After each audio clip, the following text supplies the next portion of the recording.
Welcome to NEXTGames video covering Odyssey, Sheol B, the NM fights against Fornax and Langmeidong.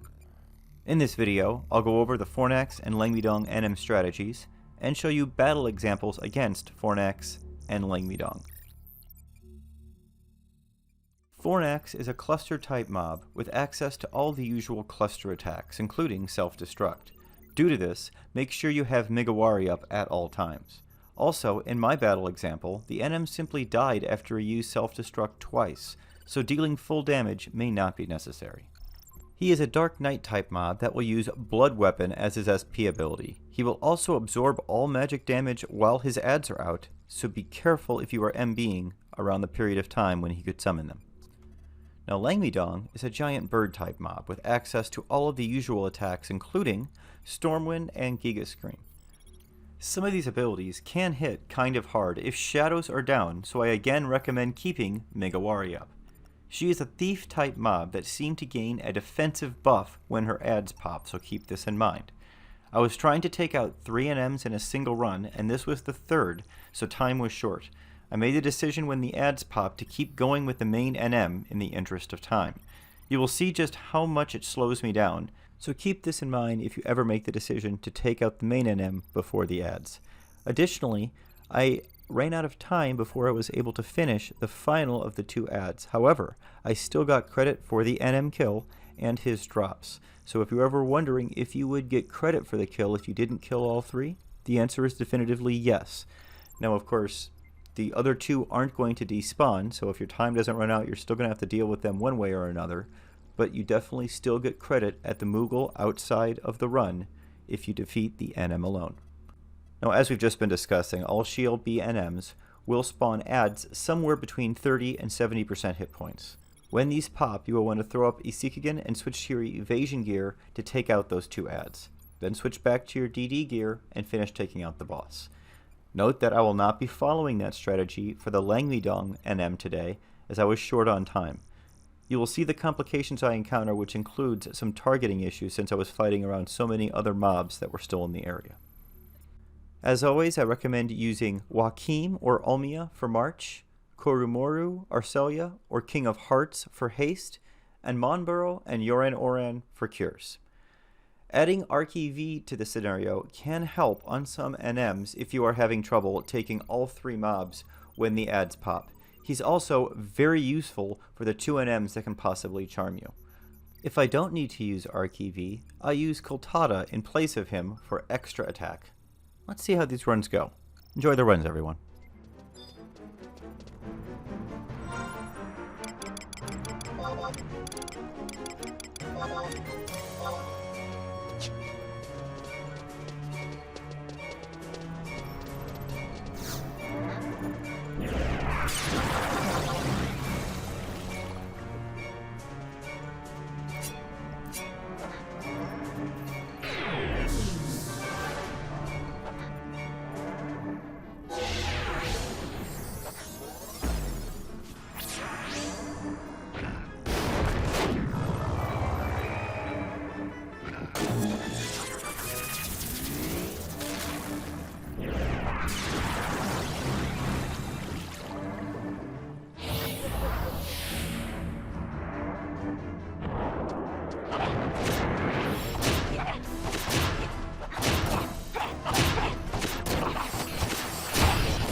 So sadly, we didn't get that last ad, but as I pointed out earlier, we got the important one, which is the main NM kill, so we got credit for that.